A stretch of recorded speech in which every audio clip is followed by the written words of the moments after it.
Okay, so I'm pleased to announce the birth of more tomatoes. That picture I posted the other day on Facebook with that tiny little you got more of them. They're this tall. Wow. And they're 3 days old. I am not even kidding you. That's good. And I'm just like, Did you soak them? No. You just put them straight in No, the dirt? and it's from that, you remember I was talking about that dwarf tomato project last meeting? These are from the Victory Seed Company, and they're the ones doing the dwarf tomato project. And all of these are dwarf tomato seeds. Nice. And they are just going like gangbusters, y'all. I'm so excited because I've never grown them. So this is my first year, and obviously if they're very successful, it's going to open up because I can plant way more tomatoes. I can grow them in green stalks. I can grow them in a bed. I can grow them on the front porch if I want to. So anyway, back to the tomato situation. So they're doing really well. I will obviously share seeds if there's a favorite, and I plan on having like a little mini tomato festival once the tomatoes are all coming in hot and heavy. And we're going to, I was thinking about doing a drawing before for that book. I think what I want to do instead is have a contest where everybody that wants to can bring something, a recipe that they've made from things that they've grown in their own gardens. And we have a huge food fest, and then everybody gets to vote on whose dish was their favorite. So I wanted to hit on basically the 3 types of tomatoes, the smallest of the group, the dwarf, and there's a micro dwarf tomato now, which I have got one of, I believe. I'll have to read the seed packet again because I basically went nerd blind reading the site, and I finally just had to stop reading and go, oh gosh, and then check for my climate because there were so many. There were 3 pages of nothing but dwarf tomato seeds, and I was just like hooked because I'm thinking green stalk, garden beds, front porch, woo! And then my brain just short circuited. So oh my gosh, I nerd out on tomatoes, y'all. I love them so much, and I've got 2 Mr. Stripey's on my desk right now that I overwintered because I cut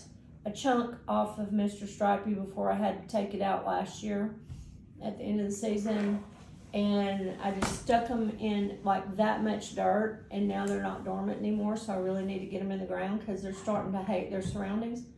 But those are really lovely tasting tomatoes, but they produce maybe, if you're lucky, 3 tomatoes a year. Oh, wow. So I don't give them a lot of space usually, but I keep hoping that I'll find the right fertilizer combination for that one plant because I love them so much, and they're beautiful, beautiful tomatoes. But if I can't find the right way to unlock it this year, I probably won't grow that one again because even though it's very disease resistant and hardy, and it was producing until right before the frost, which is long for a tomato to keep going. And so I want it to do good because, I mean, that's longevity that you don't get from many tomatoes. And it just won't. I've had it in Silicaga and I've had it here, totally different growing situations, and neither place it was just like, nah, I don't feel like it. And so it's just, it's one took of a those. year off. Yeah. It'll be good this year. So back to the micro and dwarf, I'm excited about those. Haven't proven it yet to myself. I haven't ever grown them before, so this year we're gonna figure it all out, and we'll see what we like and what we don't like. We will have a tomato testing party at some point because I'm gonna have so many varieties, and then y'all are gonna have different varieties, and we can just kind of taste them all and decide what we like the taste of, because we all know how they performed for us, but what do they taste like is really the biggest question there. Yeah. So I'd like to do that kind of instead of like the old-fashioned garden party, darling. What? I want the big We'll hats have and a tea tomato. parties.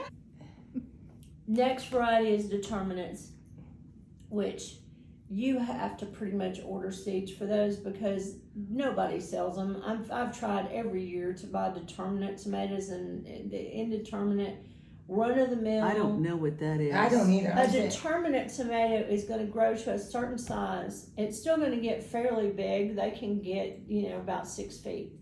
But it's going to stop at that point, and it's not going to keep going. And a lot of them are bushier. I tend to like to either single or double stem mine. So I'll take like the 2-liter stems, the biggest ones. And obviously the main has to be one of those.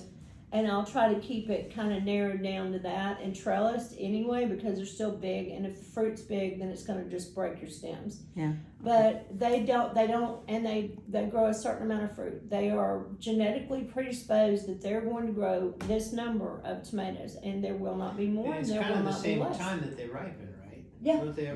So, Well, they don't ripen all at the same time, but but right. close. They'll just like put on a good burst of tomatoes and then pick, and you're done. Done. So if you're Because- canning, you want determinants. They're really Yeah. good for canning, and so are the bush tomatoes if you can find a good paste one.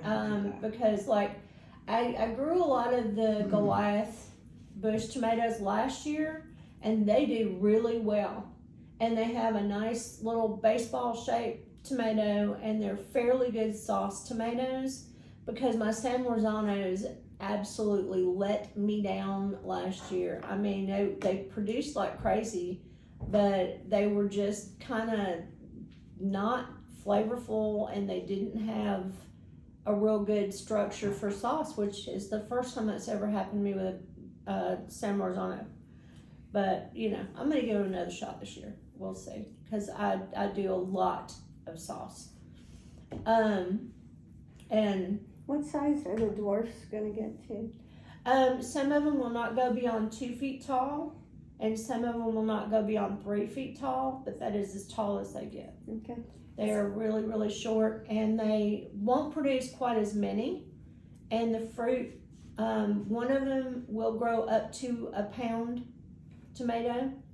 I am skeptical about that claim, but I'll see. And the rest of them, the fruits are not very big, but they're rated highly for flavor, disease resistance, and all that kind of stuff. So we will see. And we're just going to keep a running log on these tomatoes and how they do. As far as the determinant and indeterminate go, like she was saying with determinant, it's kind of like a predetermined thing. It's going to Okay. stop and produce and stop at a certain point. With the Mhm. indeterminate, it's opposite.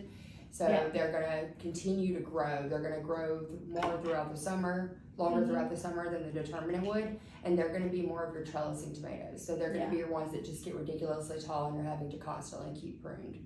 Which Okay. I saw a really cool thing last night, and I don't know why, because I've grown them on my arch trellis. I've let them go all the way to the top, and I've just kind of thrown something over them to kind of pull them down so that they didn't get out of my reach too bad.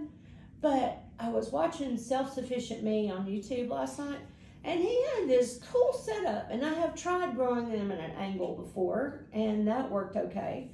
But he had used my angle thing and run his tomatoes this way and then run them up, and then had a cattle panel laid down flat, and he had them flat, and his tomatoes were hanging down Nice. through the cattle panel, and it just made this nice little walkway in there. I was like, ha ha ha. James. Yeah, I'd be doing it over the one that you already got. I'd just have the tomatoes going. Yeah. I've got so many things gonna be growing on those trellises now that I would love it if at some point, because the original design was gonna be 2 rings of planters, 2 rings of raised beds, and they were gonna be offset, so the opening here was gonna open to a straight one in front of it, and then the openings on those were gonna be, towards their corners.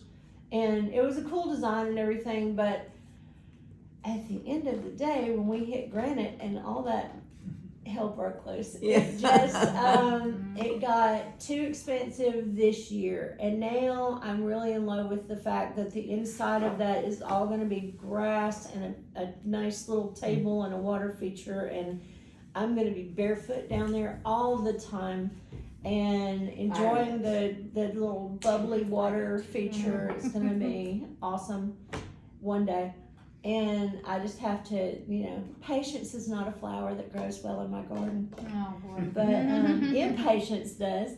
But anyway, so that will happen eventually, and this is my little lesson in being patient. But maybe in the future we'll expand the raised beds out, but there's a lot that needs to be cut back in the back, and there's so much more landscaping of that area that's going to have to happen before I can plan really more raised beds. But until I have that kind of growing space, that's just, I've got my 4 trellises, and I'm growing Can I ask a you a lot of question? stuff on those. You mentioned the 3 types of tomatoes you wanted to talk about. Mm-hmm. What are the 3 types? When I said 3 types, I mean like dwarf, determinate, indeterminate, Okay. and or the size of the tomato itself. So you've got what they call spooners, and then you have. Are you okay? Yeah, I just dropped my And phone. then you have just your nice slicers. Then the paste tomatoes are more of a kind of medium-sized tomato. And then you've got your beefsteak variety that grows to big, whopping, huge tomato sandwich of your dreams or nightmares. You have your hybrids. Yeah. Yeah. Mhm. And I have a lot of luck around here. I've noticed it. I don't know if it's just because of the heat or lack of rain. I don't really know, but hybrids seem to grow really Oh, well yeah, in the they ground do. here. Oh, really? Not as well in pots. That's good to know. Pots, you can with the indeterminate or determinate, you kind of know what you're getting more. But with the hybrids, they grow really well in the ground. Okay, so I'm not that smart, so I gotta keep coming back to it. We just started with 3, and then we went to like 8. So can we go back to the You're 3? new here, so you'll get used to that. Well, I'm just trying to It's follow still- along. Your it's main still three, your the- main 3 are going to be your determinate, indeterminate, and your hybrids. And then your dwarf, but your dwarf is gonna be something that if you're a new grower, if you're just beginning with tomatoes, especially in Or you our have climate, limited space. yeah, your determinate and indeterminate are gonna be. I've your heard of focus. those, and the third one is hybrid. Hybrids, Yeah. yes, Okay. that's gonna I'm be, gonna those try are gonna some of be. And then everything else is some variation. Oh, yeah. of- Yes, exactly, and like your Oh, dwarf, right. that's when No, you're getting once more the into rest of just your types, so Okay, like how good. she was saying, like a beefsteak, so like you may go and buy a bush hybrid, like, which is gonna be like she was talking Goliath. earlier, yeah, like it's just the type of tomato, or a beefsteak, it's gonna be a bigger, more people like those for sandwiches, it's just the type of tomato, just like you have a Roma tomato, or, then when you get to your, But it could be a beefsteak indeterminate, Yeah. or beefsteak determinate, or beefsteak. Yeah. Beefsteak tomatoes don't usually come any other way but indeterminate. I have seen some, they Yeah. say they're bush, but I didn't have Yeah. that But they experience. could be, They but grew like Bush crazy. being determinate. They are, and they're smaller than just the determinates that are usually labeled on the tag as determinate. They grow somewhere between 4 and 6 feet usually, and they have a determined amount of fruit that they're going to produce. I understand that concept. And If the you go to- dwarfs are going to not really get more than 3 feet, 4 feet if they're overachievers, but 3 feet is about as max as you're going to get on a dwarf or a bush tomato. They just don't get very big, and that's the reason they were designed. And they were specifically for people that have smaller spaces and, maybe some mobility issues or whatever, but they just can't handle the huge thing. And the indeterminates just go wild. yeah, They go I'm crazy. familiar with that. yeah, so that's what I was Now, gonna say. what's considered the grape tomato? Jay gave those to me when you said to bring some seeds if you want grape. Grape, The Grape little small tomatoes, ones. yes, Yeah, the I have a teeny bunch of them. I have some that I grew literally from restaurant tomatoes that I had in a salad and loved them. So They're very easy. You have grape I tomatoes, cherry harvested tomatoes, my seeds from those that I grew, and I have some of so many those. different types. Are you guys just now doing the tomatoes? Going to be planting tomatoes or trying it out? I've grown tomatoes before, Yeah. and I understood the difference between determinate and indeterminate. Oh, okay. I Alright. didn't- I was gonna say, Yes. if you want, here, Yeah. I'll give you the grape, you can have your little starters. Oh, thank you. Yeah. Thank you so much. Are they, Those will grow, are these indeterminate or determinate? who knows? Those are Right? indeterminate. Yeah, Just she's a like, little birthday. It doesn't matter. It's gonna be the question he comes up with Cherry tomatoes, it. grape tomatoes, tiny tomatoes, That's let me good. tell you. I've never had heard of one that year we before. accidentally dropped the plant. I just Like, it buy was my just fruit, dropped out of a little slice thing, it up, right? In my throw it in the flower dirt. beds running from my Hope porch. for the I best. have Wow. tomato pages all the time. That's my And problem now with I growing. will start Like, I the want journey it, into if it doesn't grow, dehydrating some of this stuff Okay. I too. literally get upset about it. Because I It's don't like think anxiety. tomatoes dehydrating are gonna I really reconstitute as the same level of taste as corn and peas and those sorts of things. So I probably won't do that, but tomato paste you absolutely can. Tomato peels, that's another way that you never have to waste a thing. You save your seeds for next year's garden or to give away. Right? You get on the pulp to make your sauces with. You have to skin the tomatoes to get the pulp to begin with, and you dehydrate the skins, grind them up, make tomato powder. You can put that in anything. So I use all of the tomato.